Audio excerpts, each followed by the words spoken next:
Now this illustration deals with the grounded conductor or the neutral conductor in accordance with NEC 230.42C as in car. Now notice we have the main service panel listed there with an arrow drawn to it, and we're saying we need to review 230.42A through C for which one of those parts deal with that panel board. And we would do the same in 230.70A through C. Now in the note, we talk about the grounded conductor, sizing it. Now remember, the grounded conductor, if it's just used as a grounded conductor alone, it has to be sized from our table 250.102C1. Now let's use the conductors from the weatherhead through the meter to the terminating of them, to the circuit breaker, is 4 aught, like we've been previously doing.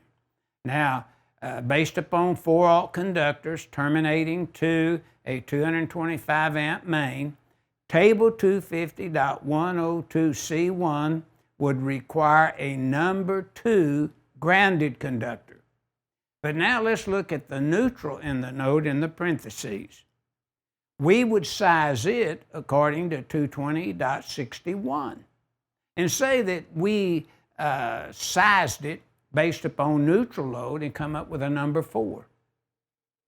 Well, we know that chapter 14 in say 70B along with section 15.9.9 would tell the user of 70B in performing maintenance that that conductor would have to be at least number 2 to service the grounded conductor. So the calculation of the neutral at number 4 from 220.61, the neutral would be too small.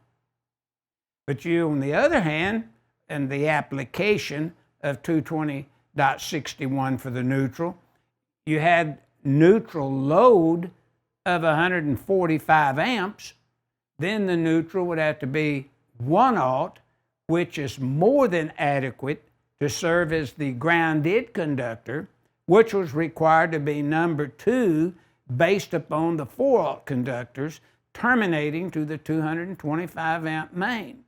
Now what this section is really asking the designer or the installer to verify is that conductor used as the grounded conductor large enough to serve as an effective ground fault path for fault current, or as a neutral, is it larger than what would be required for the grounded conductor from table 250.102C1.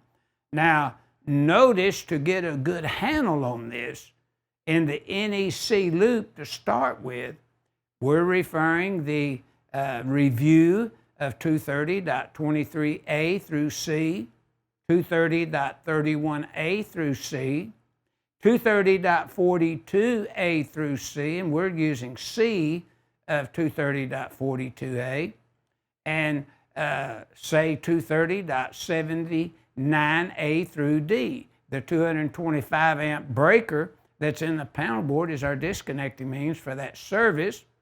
So we are complying with that section. So you choose the section that you're dealing with. 230.42C, we're dealing with that grounded conductor or the neutral conductor. So 230.42, we're not using A or B right here, we're using C. Another important section is up at the top where, again, we have grounded conductor, neutral in parentheses, and 220.61 sizes that conductor as a neutral. 310.15E determines if it's a current carrying conductor. Very important. Say that you had 3 current carrying conductors, L1, L2, and L3, in a raceway. And it's a Y system, 277-480 or 122.08.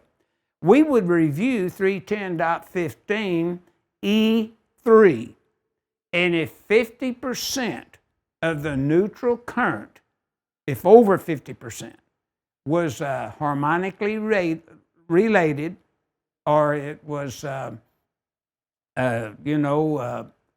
unbalanced type loading or whatever, notice then that it would be current carrying. So say we had 100 amps on L1, 100 amps on L2, 100 amps on L3, that was neutral current carrying amps.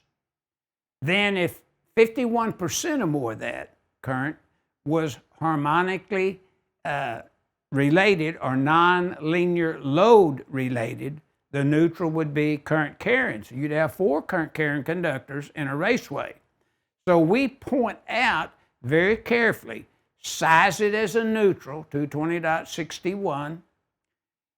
Also go to your 250.24C1 and go to table 250.102C1.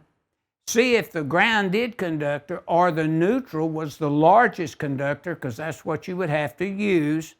And when we review 250.24C1, then we're going to understand just exactly what this section 230.42C1 and figure 6-20 is requiring the designer or the installer to be sure that they understand those sections in the NEC loop, as well as the grounded neutral conductor pointing to such conductor in relation to 220.61, 310.15E3 mainly, 250.24C1, and table 250.102C1.